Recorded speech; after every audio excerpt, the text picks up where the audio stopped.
அனைவருக்கும் அன்பான வணக்கங்கள்.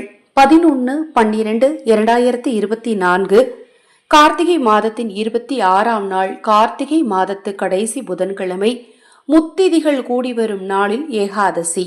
அதிகாலை 1:13 வரைக்கும் தசமி திதி, இரவு 10:54 வரைக்கும் ஏகாதசி திதி, பின்பு துவாதசி. 3 திதிகள் கூடி வரும் இந்த நாள்ல இந்த 3 பொருளையும் ஒன்றாக போட்டு ஒரு கிண்ணத்தில் வைத்து உங்கள் பூஜை அறையில் மகாலட்சுமி தாயாரின் திருவுருவ படத்திற்கு முன் வையுங்கள்.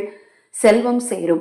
மிக எளிதாக செய்யக்கூடிய பரிகாரங்களுமே கூட நம்பிக்கையோடு செய்யும் போது நிச்சயமா உங்களுக்கான பலனை உங்களுக்கு கொடுக்கும்.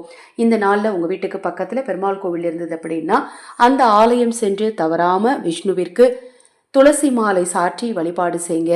இந்த நாளில் நெய்த்தீவம் ஏற்றுங்க. வீட்லேயும் சரி, நிலைவாசலையும் சரி, கோவிலையும் சரி, நெய்த்தீவம் ஏற்றி வழிபாடு செஞ்சீங்க அப்படின்னா உங்கள் தீராத கடன் நிச்சயமாக தீரும். பூஜை அறையில் வெள்ளி கிண்ணம் இருந்ததுன்னா வெள்ளி கிண்ணத்தில் போட்டு வைங்க. இல்லைன்னா சில்வர் கிண்ணத்திலே போடலாம், தவறு கிடையாது. பிளாஸ்டிக் மட்டும் யூஸ் பண்ணக்கூடாது. 3 ஏலக்காய், 3 கிராம்பு, 3 துண்டு பச்சை கற்பூரம், இது 3 பொருளையும் ஒன்றாக ஒரு கிண்ணத்தில் போட்டு கொண்டு போய் உங்கள் வீட்டில் பூஜை அறையில் வைங்க. கண்டிப்பாக உங்களுக்கு பண வசியம் உண்டாகும். இந்த நாளில் உங்கள் வீட்டில் இருக்கக்கூடிய மகாலட்சுமி தாயார் பாலும் கல்கண்டும் சேர்த்து கற்கண்டு சாதம், பால் சாதம் அல்லது பாலில் கல்கண்டு போட்டு குங்குமம் போட்டு பிரசாதமாக வச்சிங்க அப்படின்னா கண்டிப்பாக உங்களுக்கு கடன் பிரச்சனை தீரும். இந்த நாளில் தவறாமல் துளசி தீர்த்தத்தை பூஜையில் வைங்க. துளசி தீர்த்தம் செய்கிறது ரொம்ப ஈஸி தான்.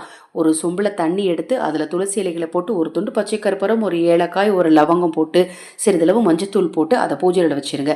அந்த தண்ணீரை நாளைய தினம் வீட்டை சுற்றி தெளிச்சு விடுங்க. கண்டிப்பாக உங்கள் குடும்பம் செல்வச் செழிப்போடு, 16 செல்வங்களோடு செல்வச் செழிப்போடு இருக்கும். மன நிம்மதி நிச்சயமாக கிடைக்கும். இப்போ நான் சொன்ன இந்த பரிகாரத்தில் உங்களுக்கு ஏதாவது சந்தேகம் இருந்ததுன்னா வாட்ஸ்அப்பில் கேளுங்க. 9344692042 இதான் என்னுடைய வாட்ஸ்அப் நம்பர். தொடர்ந்து நம்ம சேனலை பாருங்க. இன்னும் எண்ணற்ற பதிவுகள் தொடர்ந்து வர இருக்கு. அனைவருக்கும் எனது அன்பு வணக்கங்களை கூறி இந்த பதிவை நிறைவு செய்து கொள்கிறேன்.